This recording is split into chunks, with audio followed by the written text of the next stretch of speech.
یہاں رک کر کے ایک مسئلہ سمجھ لینا چاہیے. وہ مسئلہ یہ ہے کہ یہ جو جھوٹا ہے یہ ہندوانہ تصور ہے. اسلام میں کچھ جھوٹا نہیں ہے، اسلام میں سب سچا ہے.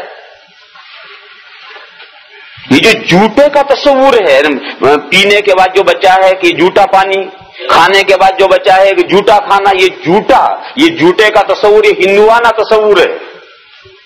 اسلام میں جھوٹا کچھ نہیں ہے، اسلام میں سب سچا ہے.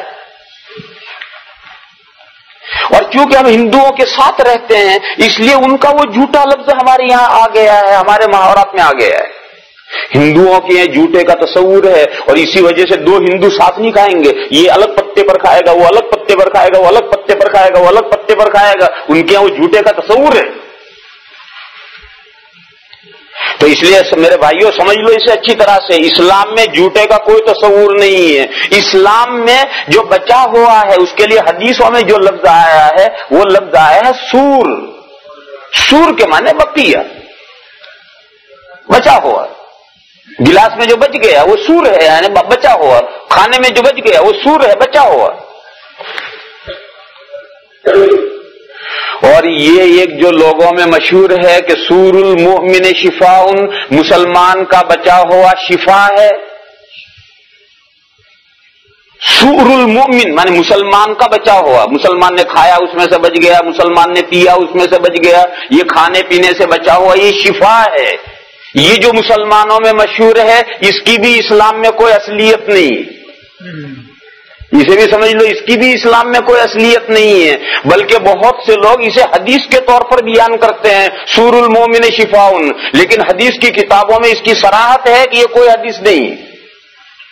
حدیث کی کتابوں میں جو گھڑی ہوئی حدیثوں کی ہیں اس کے لیے کتابیں الگ ہیں. انہوں نے بتلایا کہ یہ حدیثیں گھڑی ہوئی ہیں، وہ موضوعات کی کتابیں کہلاتی ہیں. تو موضوعات کی کتابوں میں یہ صراحت ہے کہ سور المؤمن شفاء، اس حدیث کی کوئی اصل نہیں، یعنی یہ حضور کا ارشاد نہیں. لہذا یہ تصور بھی اسلامی نہیں ہے کہ کسی کا بچا ہوا جو ہے اس کو استعمال کرنا ہی چاہیے، وہ شفا ہے. نہیں، یہ کوئی نہیں. دیکھو یہاں رکو، پھر ایک تو ہے مسلمان کا بچا ہوا، میں اس کے بارے میں گفتگو کر رہا ہوں، اور ایک ہے کسی نیک آدمی کا بچا ہوا. کسی نیک آدمی کا بچا ہوا وہ تبرک ہے، اس کی اسلام میں اصل ہے.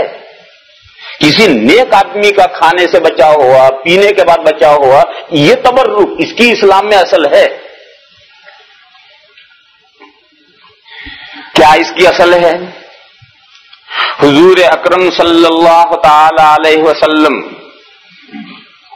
جب کوئی چیز نوش فرماتے تھے اور نوش فرمانے کے بعد بچ جاتا تھا، جو دائیں بیٹھا ہوتا تھا اسے دیتے تھے.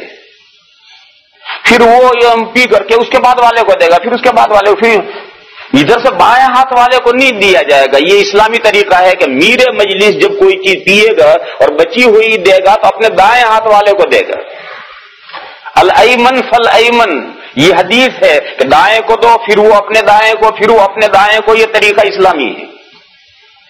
تو حضور اکرم صلی اللہ تعالی علیہ وسلم نے ایک مرتبہ دودھ نوش فرمایا. کسی نے دودھ کٹورا پیش کیا تو حضور نے نوش فرمایا اور بچ گیا.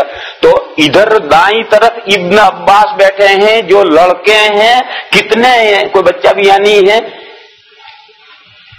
11-12 سال کے بچے. عبداللہ ابن عباس یہ 11-12 سال کے ہیں. جب حضور کی وفات ہوئی اس وقت تک وہ بالغ نہیں ہوئے تھے، بالغ ہونے کے قریب ہوئے تھے. تو اس وقت یہ 11-12 سال کے ہیں. اور ادھر صدیق اکبر بیٹھے ہیں بائیں طرف. یہ تو صحابہ میں سب سے افضل ہیں، اور یہ بچہ ادھر اتفاقاً بیٹھا. تو حضور نے جب بچہ بچ گیا تو حضور نے اس بچے سے کہا کہ اگر تو اجازت دے تو میں یہ بچہ ہوا ان کو دوں. تو بچے نے کہا حضور آپ کا بچہ ہوا میں ایک دوسرے کو دینے کی اجازت نہیں دیتے. اس نے کہا کہ لا اوثرک علی سورک احد، میں آپ کے بچے ہوئے پر دوسرے کو ترجیح دوں؟ میں دوسرے کو ترجیح نہیں دیتا. تو حضور نے گویا ناراض ہو کر کے زور سے اس کے ہاتھ میں پیالہ پٹکا کے لے پی.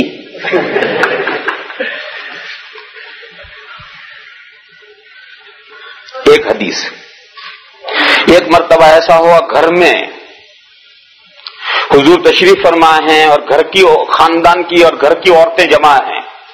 حضور کے خدمت میں دودھ پیش کیا گیا تو حضور نے نوش فرمایا، اور حضور کے دائیں طرف بیٹھی ہوئی تھی حضرت ام ہانی. یہ حضور کی چچازاد بہن ہے اور حضرت علی کی حقیقی بہن ہے. وہ ادھر بیٹھی تھی تو وہ قاعدے کے مطابق حضور نے وہ دائیں طرف بیٹھی ہوئی تھی ان کو دے دیا، انہوں نے پی لیا. پی چکی پھر کہنے لگی یا رسول اللہ مجھ سے تو گناہ ہو گیا، میرے لیے دعا فرمائیے اللہ میرا گناہ معاف کریں. حضور نے پوچھا بھی کیا گناہ ہو گیا؟ کہنے لگی میرا تو روزہ تھا آج، میرا تو آج روزہ تھا، مگر میں نے سوچا کہ اگر میں روزہ رکھتی ہوں تو آپ کا تبر رک جاتا ہے، دوسری لے اڑیں گی، میں تو روزہ کہہ کر رہ جاؤں گا، کوئی شام تک یہ دودھ میرے لیے تھوڑے بچے گا، لہذا میں روزے میں اگر روزے کو بچاتی ہوں تو تبر رک جاتا ہے، یہ دوسری لے اڑیں گی. تو میں نے سوچا کہ تبر رک کو سے روزہ تو میں کل بھی رکھ لوں گی، اس لیے میں نے تو روزہ گویا جان کر توڑ دیا. نفلی روزہ ہے، نفلی روزہ میں نے گویا جان کر توڑ دیا. تو حضور نے فرمایا کوئی بات نہیں، دوسرا روزہ اس کے بدلے میں رکھ لیجیے. تو اب دیکھیے حضور کا تبرک حاصل کرنے کے لیے انہوں نے نفلی روزہ جان بوجھ کر توڑ دیا ہے کہ یہ تبرک مجھے ہی ملے، دوسری نہ لے اڑیں.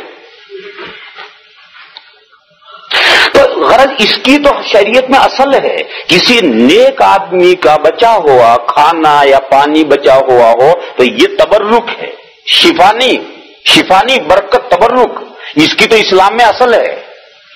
لیکن کسی بھی مسلمان کا بچا ہوا شفا ہے، اس کی اسلام میں کوئی اصل نہیں. اور یہ جو جملہ چلتا ہے سور المومن شفاء، مسلمان کی کا بچا ہوا شفا ہے، موضوعات کی کتابوں میں صراحت ہے کہ اس حدیث کی کچھ اصل نہیں. پھر ہے کیا ہے؟ یہ بچا ہوا ہے، تمام انسانوں کا بچا ہوا پاک ہے. مسلمان کا بچا ہوا وہ بھی پاک ہے، ہندو کا بچا ہوا وہ بھی پاک ہے، عیسائی کا بچا ہوا وہ بھی پاک ہے، بنگی کا بچا ہوا وہ بھی پاک ہے. سب انسان ہے، انسانوں کا بچا ہوا پاک ہے.